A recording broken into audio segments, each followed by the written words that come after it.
to ESPN Plus. I'm fearful that people will try to make more of it than that personal animus he had with Michael Rappaport at that particular moment in time. We don't know what Adam Silver is going to do. And remember, the times that we were living in then, when Kobe made that mistake, these are different times now. And the pressure that potentially could be brought to bear on the league to do something about, specifically what Kevin Durant said, has me concerned. I don't believe it warrants that. I believe that it should have never been publicized. Michael Rappaport was wrong for doing that. But I also think that Kevin Durant was immature and foolish for saying what he said. And you know, he last night he apologized for it being public. He doesn't want people to know that he talks like that or whatever. So it was like a non-apology apology. I'm worried because I don't know what the NBA is going to do because of the times that we're living in. But me, myself, you arguing with Michael Rappaport, you wanted to insult him. It's between him and you. And because the stuff got out, and that wasn't Kevin Durant's fault at all, the bottom line is I think it should be nothing more than a fine.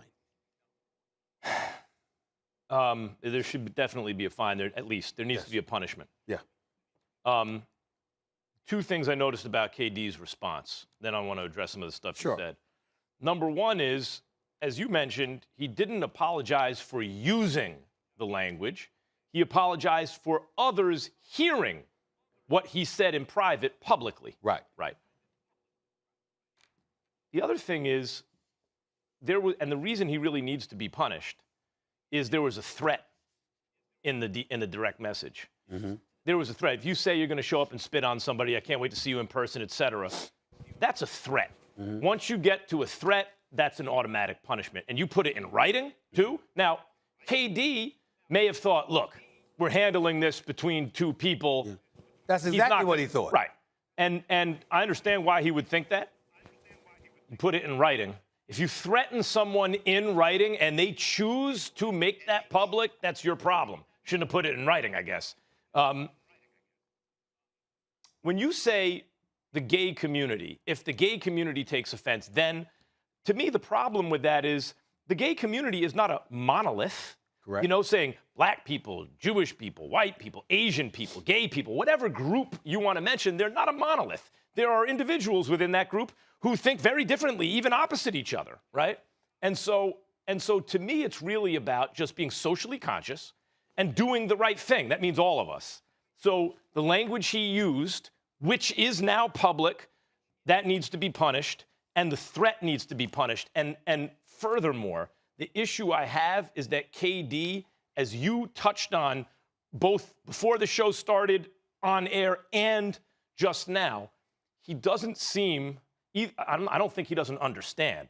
I think he's not sorry, it sounds to me, for the actual language used or for the threat. He's sorry that, like, what he's saying is, I would never say that publicly. And I respect that because we all behave differently behind closed doors. Those are called backroom issues versus front room issues, right? Sociologically speaking. We use different language, we have different behavior in our private lives, and that's no one's business as long as we're not hurting anybody.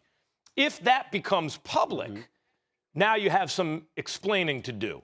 And all he is talking about is that he's sorry it became public. He wouldn't do that in public. But now, because it's public, people have a right to know, well, hold on, KD, you think that's okay in private? Because the reason it's an issue is what we're really saying is that's not okay in private. In fairness to Kevin Durant, I think it's important to point this out.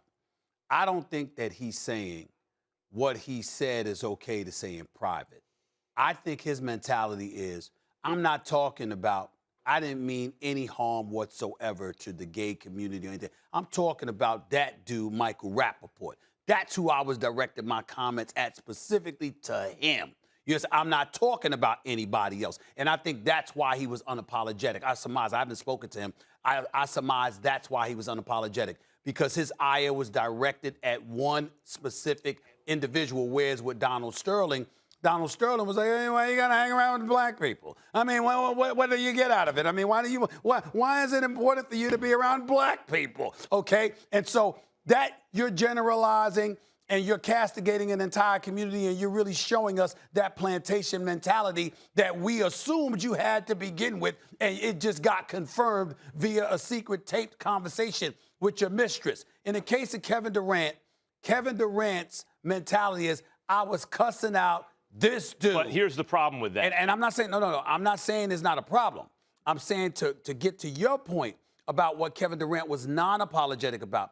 I think what he was non-apologetic about is the fact that I'm aiming it towards him. I don't have a problem with anybody but him. But here's the issue, and this is what I mean by just if you're socially conscious. You don't have to be gay or black or Asian or whatever to say, wait a minute, that's not okay with me, even though I'm not a member of that group. We simply empathize. Right. And if you empathize with people in a group, then you say, wait a minute, well, from that point of view, even if you're directing it at an individual, what you're saying is there's something wrong with being that, right? If you're using anti-gay language to go at somebody, implicit in that is there's something wrong with being gay. So what KD really should say is something along the lines of, I apologize. He should have said that last gay people because I'm not saying there's anything wrong. He should have said that last I used it in a way that intimated that there was something wrong with that, and there's not, even if it's used frequently as an insult. But do we know that he did it because all we saw was the soundbite they played on TV? See, what I'm saying is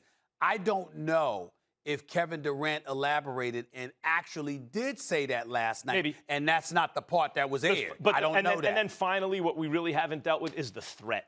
You just can't threaten people. Right. And if you do even verbally and it gets exposed, you can get in trouble. But you put it in writing. Whether or not you thought he'd ever post it, you did put it in writing. There's got to be something done about that. Or Barrett's defense determine a Bucks repeat? Ready for this? Tom Brady's offense will determine it. If they're both excellent, Bucks are loaded, both sides of the ball. That's right, Tom Brady's offense. Why have I just given it up for Tom Brady? Well, he won the Super Bowl. No, not necessarily.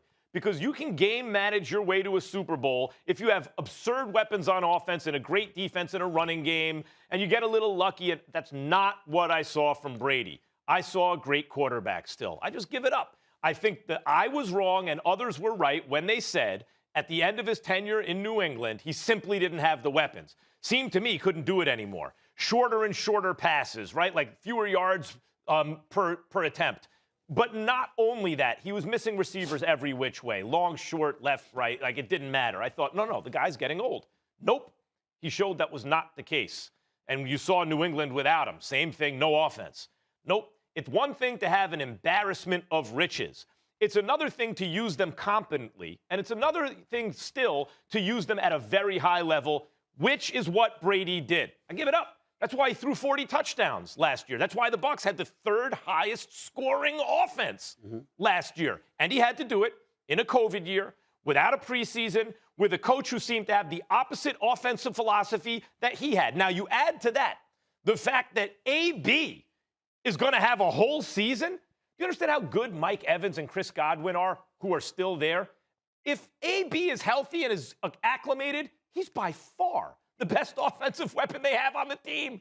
And I haven't mentioned even Gronk or O.J. Howard, who wasn't available because of injury at the end of the year, or Brady. Like, they have so many absurd weapons on offense. And given the level Tom Brady's still playing at, given what the offense did last year, if you make me choose between the offense and the defense, good as the defense is, the offense. Well, it's beautiful to hear you try to gloss over how wrong you've been over the last 4 years. I gloss. I stated it. I'm just saying you've been wrong, and then so now you want to talk about how right you are because remember, you're the one that went on national television and said you're the foremost expert on Tom Brady because you've been wrong the previous 4 years. So because of that, yes, you did. So because you have been wrong for 4 years, you would know better than anybody. I mean, the logic, it boggles the mind. Spock Kellerman at it again. But here's the reality. It's about Tampa Bay's defense, and I'll tell you why.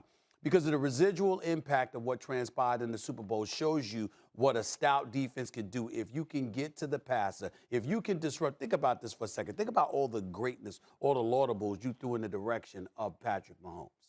If you can make him look like that, primarily because, number one, he had a foot injury, and number two, a lot of his dudes didn't show up. I mean, we all know that he wasn't getting any kind of protection whatsoever. I make 2-1 and 1-2 there. I think it's the offensive line. I'm just saying it's offensive line, no question about it. I don't disagree with you with that, but I'm saying because you apply pressure on him, and that's really what you did to Kansas City. That's how you expose them. I got news for you. We don't know what Tampa Bay would have been like had the game been tight. See, this is the thing that everybody misses. We look at the final score. We look at the culmination of things, and we say that's what it was. But excuse me, moments can lead to you just disintegrating before our very eyes. You can become a bit demoralized. Fatigue can kick in. Mental fatigue can kick in. All of these things can take place. And what does that to you better than a stout defense? And so when I look at Barrett, even though I hope they get Ndamukong Suh back, I hope they don't let him get away in free agency. And I don't know if we know for sure that they're going to keep Antonio Brown. I know Evans, Godwin, Scotty Miller and those boys. But I'm just saying, if you're Antonio Brown because you're a Super Bowl champion, there might be better options for you monetarily speaking. Even though if he was smart, he would stay with them. In the end, here's the reality. That defense, Devin White and the crew, being as ferocious as they were, not allowing Kansas City to come in their house and handle their business the way that they had customarily do, holding them without a touchdown. I'm just looking at it from that standpoint. You got that proverbial monkey off your back. Tom Brady's got his championship. You've got your championship, your first since 2003. All of these things taken into consideration, and the expectations haven't been met. I think the defense is going to come back even more ferocious. They were number 1 against the rush, but they were like 21st against the pass, 8th overall as a result. I think this year they're going to be even better against the pass. They're going to get to the passer even better, and they're going to wreak havoc. They have an excellent defense, but look, I think that's going to be the key. To me, the Super Bowl more than anything was not, and the Bucs played excellent defense. They had an excellent offense. More than anything, Mahomes lost both starting tackles. Yes. Both starting tackles against that defense. And Todd Bowles knew I can get pressure, which he did on almost every snap, without sending extra guys. So then everyone's covered. To me, that if Mahomes has both starting tackles, I agree with you. Maybe they win. I don't know. But my point is Brady's offense is really what makes it special. When you look at the defense is excellent, but the offense with that quarterback, and by the way, the offensive line did a really good job and came together as the season went on. Stephen A., assuming they have AB. Talk about the best, deepest receiving core of all time. Is it this Bucs receiving core? Tell me another one with AB, Mike Evans, Godwin, and all those tight ends. I don't think I can think of one where I would say AB's one of the best ever. Mike Evans, a perennial Pro Bowl caliber player. Godwin is still ascending, right? Scotty Miller is actually the outsider. He's the burner. I mean, and then you have all those tight ends. And then with Brady still playing like this, tell me. We know they got weapons. I'm just saying the defense is going to decide whether they win.